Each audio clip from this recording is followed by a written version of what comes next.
Oui, bonjour tout le monde. Moi, je ne peux que m'associer à Madame la Ministre. Je crois qu'elle a dit l'essentiel, hein. C'est le partenariat, et c'est la volonté d'aller de l'avant. Et depuis voilà déjà quelques années, on sent ce renouveau au niveau du foyer Scarbeck, à tous les niveaux, nouvelle direction, comme on a dit, mais aussi un plan ambitieux de rénovation et avec cette volonté d'associer les locataires. Donc, c'est vraiment un mouvement qui tourne bien et qui tourne aussi avec les SLRB. Donc, on sait que le téléphone existe et c'est toujours très agréable de savoir que la convivialité est aussi au rendez-vous entre les deux institutions. Et je crois que la SLRB apporte tout son soutien. Et quand on voit le nombre de projets qui sont en cours, hein, c'est quelque chose de très important. Alors, on peut retenir évidemment Van Drogenbroek, qu'on va certainement présenter tout de suite, mais il y a Evenepoel, il y a la rue ou les rues Crâne, Foucard, Helmet, Séverin, Marbotin, de Crâne.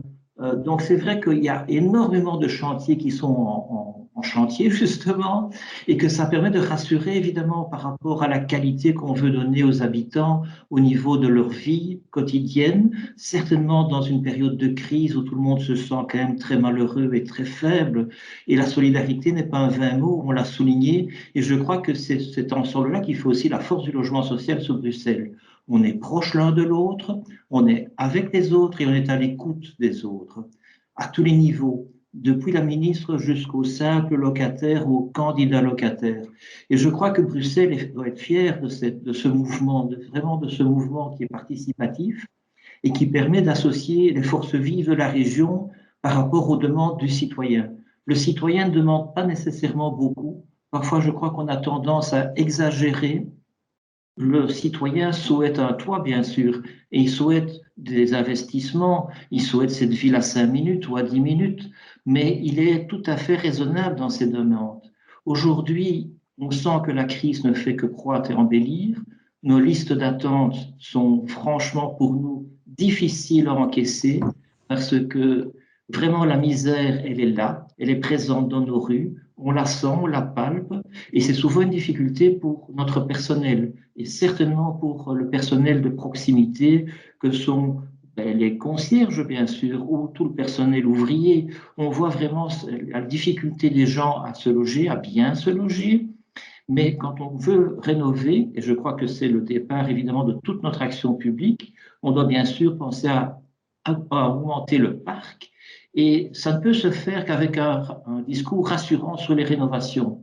Parce que chaque fois que moi je suis passé parmi les riverains, on vous demande toujours, ou on me demande toujours, où sont les rénovations? Et les plans sont là. Et on voit bien aujourd'hui avec cette inauguration même virtuelle qu'on souhaite aller de l'avant, on souhaite vraiment construire, embellir et rénover. Et c'est le message qu'on doit donner. Je crois qu'on est toujours là, toujours présent, toujours sur la touche, même avec des périodes qu'il faut reconnaître d'un certain découragement. Parce qu'il faut se rendre compte que les équipes qui travaillent pour l'œuvre du logement social ont parfois de grandes difficultés à comprendre parfois les décisions qui sont prises plus haut.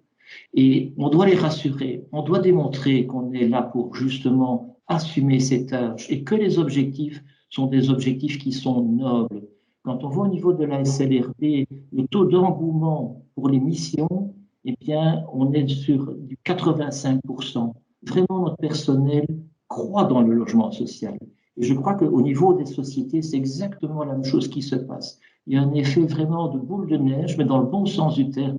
On veut des avalanches de logements, on veut des avalanches de rénovation et on veut une avalanche aussi d'accompagnement social. Ça demande des budgets, mais grâce à notre ministre, je crois que tous ces budgets sont aussi présents. Et s'il y a des difficultés, la SLRB, j'allais dire, fait marcher la planche à billets, mais c'est presque le cas avec nos prêts à long terme. On donne des crédits budgétaires avant les crédits budgétaires. On ne souhaite pas qu'un projet reste en carafe. Maintenant, tout le monde me demande parfois, est-ce qu'il y a des centaines de millions à la SLRB? La réponse est non. Hein, on parle bien souvent de l'encours de la SLRB comme étant de l'argent comptant. Ce n'est pas le cas. Mais si tout le monde donne un plan progressif de rénovation avec un plan de liquidation qui tient la route, la SLRB pourra vous servir. Voilà le message que je voulais apporter ce soir.